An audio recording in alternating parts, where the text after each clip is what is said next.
Pete'sTools.com. G'day guys, Pete from Pete's Tools. Awesome to see you here again today. Hey, I've had a few emails from you fellows looking for a plasma cutter buyer's guide. Well, I don't want to tell you which plasma cutter to buy, but I've got a couple of tips that might be useful for you when you're looking for yourself and you're deciding what you need in your workshop and that sort of thing.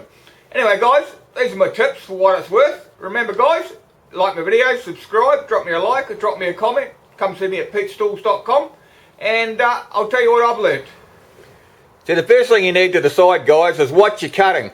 Are you cutting like 5 or 6 mil plate like this, or you're cutting 3 mil plate like that? Do you want to use your machine just for doing a few bits and pieces around the workshop, you know, make a few little projects or other bits and pieces? Or are you really serious about it and cutting stuff like this, you know, 1/2 inch, 3/4 inch plate? I find that most guys in their workshops, they think they're going to cut a lot of this, but they don't, unless you're really industrial sort of thing. I don't think you cut much of this at all. Really, I'm cutting like 10, 15 mil, 1/2 inch, 3/4 inch steel. But anyway, that's for you guys to decide, you know. Now, if you guys have watched any of my videos before, you know I'm a great fan of the PT31 torch. Not only because it's a good torch, because it's really cheap to run and really cheap to replace if you run over it, and you're not stuck in with a branded torch that they charge you a fortune to replace. That's what a lot of you guys don't realise. You buy a nice, pretty looking machine, and it's a branded one. Not that I've got anything against branded machines whatsoever.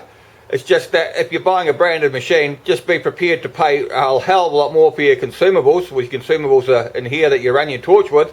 And also, if you break your torch, be prepared to pay 5, 6, maybe even 7 times more than what a generic torch costs to replace it, that's all. So that's what I'd be looking at, guys, if I was buying my first plasma cutter again. I mean, I bought a branded one to start off with, and I buggered the torch probably within 2 months. And then I was looking at $400 to replace the torch. So in the end, I just got rid of the machine. I sold the machine second hand with a buggered torch. You know, I bought a generic Chinese one, and the same sort of style torch here, you know, you can replace for $30, $35. So it's not really a big deal. And you also don't have to take out a second mortgage on your house when you wanted to replace the consumables.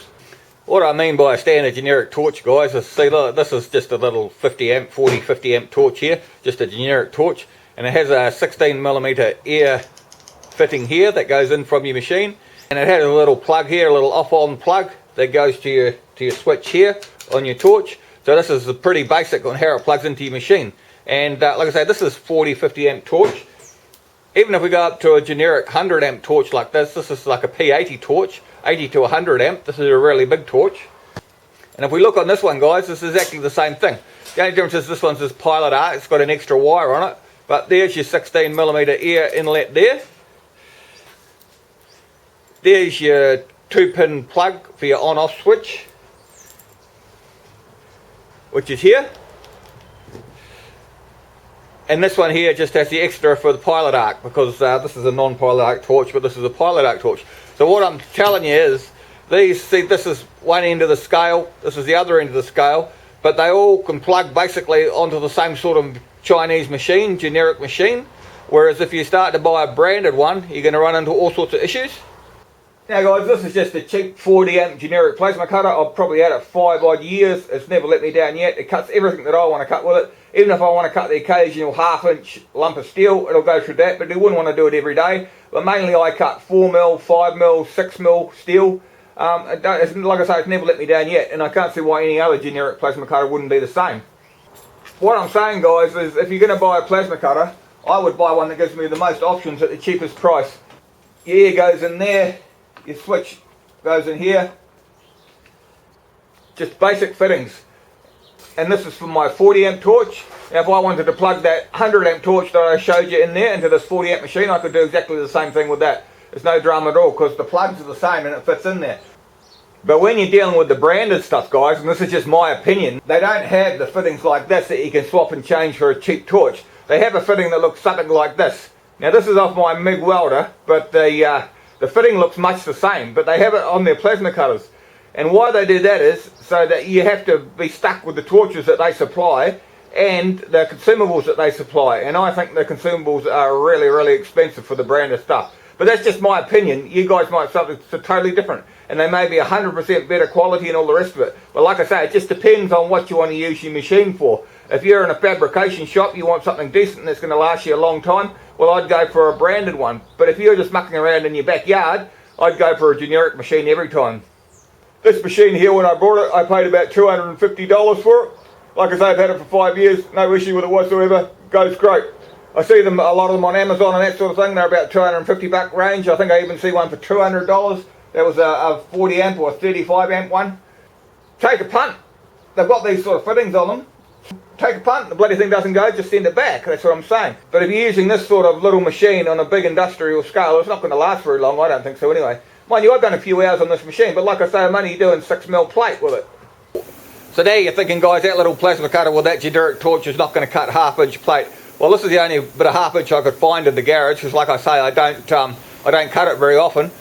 But I'll just show you guys, it will cut it. I wouldn't do it every day of the week, but it will cut it, and they're good little machines.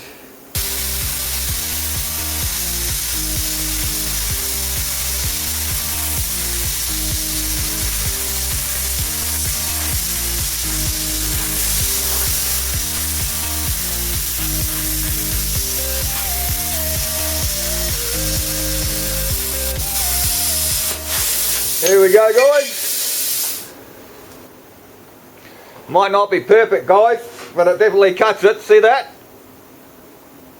If you're stuck, you'd be able to cut that sort of thickness with one of those little plasma cutters, no worries at all. But like I say, if you're doing this stuff all day, every day, I would go for a brand name one. But once again, just because it's a brand name doesn't mean to say it's going to cut much better than this, for the simple reason that unless you're in a big huge workshop, you're limited with the amount of power that you've got in your garage.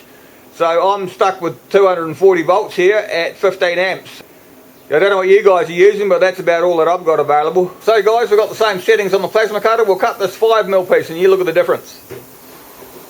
Well, that's what I say. I think most people are using this sort of stuff in their workshops, not the heavier stuff, but I could be wrong.